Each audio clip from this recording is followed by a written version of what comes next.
morning. Welcome to Fantasy Football 101 on Sports Radio 1450 and sportsradio1450.com. Mark Graham, Nick Arelli, and I'm Eric Pedigo. We are here taking your phone calls. 529-1450. That's the phone number. No Stark Dog. Where's he morning. at? What's his excuse now? It's a decent one. Okay. 2 days ago, I believe, Brittany and Adam welcomed Sophia Marie Stark Dog into the world. A little Stark pup. They got a little Stark pup. Baby. So I didn't think Stark had it in him. Good boy. So we gave him the day off, but we did dock his pay. Okay. So, he should learn. Don't let this happen again, Stark. It's weird. All our pays are docked for this hour of radio. I know. It's weird how that works. Hey, glad to be with you. We are, like I said, we're here taking your phone calls. We're here to help you with your fantasy lineup, who to start, who to sit. And we're already lighting up, aren't we, Nick? For shizzle. Nice. Well, let's just get right to it. Let's get some of these calls out of the way so we can get to other important stuff. Let's see who's got a refrigerator for a yard sale. There we go. Caller, you're on Fantasy Football 101. Go ahead. What's up, guys? It's LJ. What up, LJ? Hey. Good morning. Hey, listen, I got a flex position here. I need to pick between these two guys, either Steve Smith or Noshawn Moreno. Oh, yeah. Yes, it's neither one. You should see if Vincent Jackson's available. That's a joke. You guys know I'm not on the 101 level. This is fantasy 401 when I talk to you boys. No, this is high track. Isn't 101 like low track? I think those are low track classes. We should change the name. Yeah, 115. 101 is the low track. When I talk to you boys, we bring it up to the 401 level. That's what I'm talking about. This is a grad school class. That's what I'm talking about, homie. Hey, I was right too. Like I said, I remember Grammer talking about it and stuff too. Get what you can out of Portis, and if there's any kind of backdoor thing you can do with him. And I got Terrain. Oh, good man.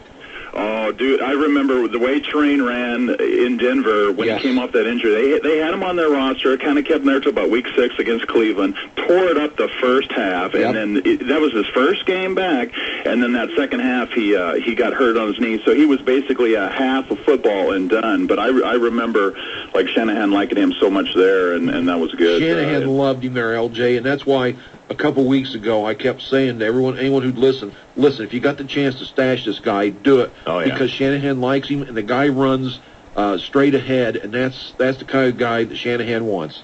I tell you what, when Portis heals up, he might have a tough time getting some carries when he gets back. Oh. Yeah, he's done. He's.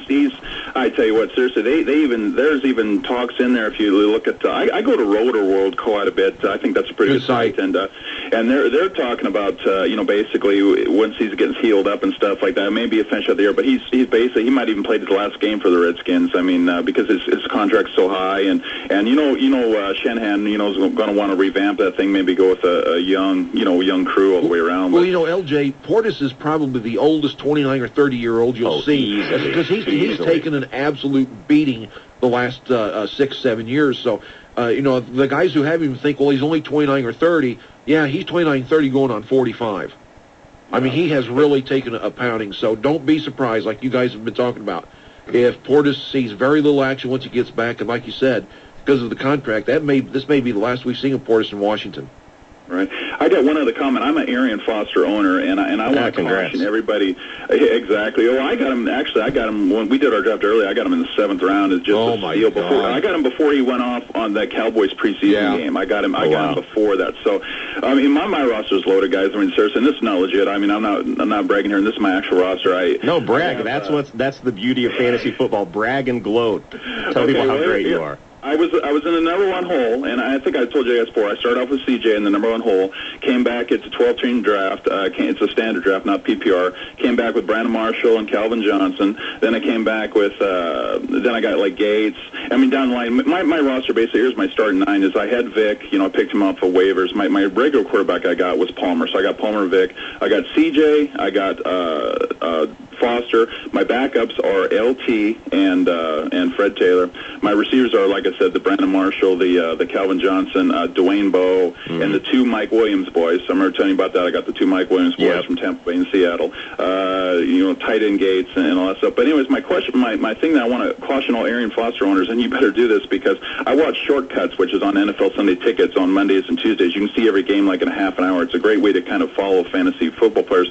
You guys better go get Derek Ward, because the way that guy ran, and you start looking at now Shanahan, or not Shanahan, but Kubiak start looking at it and say, yeah, that guy gave us a lot. I think we're going to see a little bit more of him. I hope to God we don't start getting a two-headed monster developing there, because Derek Ward ran awesome. Slayton was just an afterthought. Derek Ward ran great, and I don't know if you guys saw that game, or because you'd have to actually watch the whole game to kind of see how he ran, because he was only in there for about a quarter and a half, and then Foster took over and had his monster game again. But I'm definitely picking up Derek Ward because, like I said, it's that's definite protection that you want. Oh, I was going to bring that up later in the show. You're absolutely right. Ward appears to be the guy to have as a handcuff now. Slayton has pretty much been reduced to special teams and returning kicks and that. So, yeah, Ward ran with a little bit of moxie and a little of authority last week. So, yeah, he's definitely the guy to have if you've got Foster.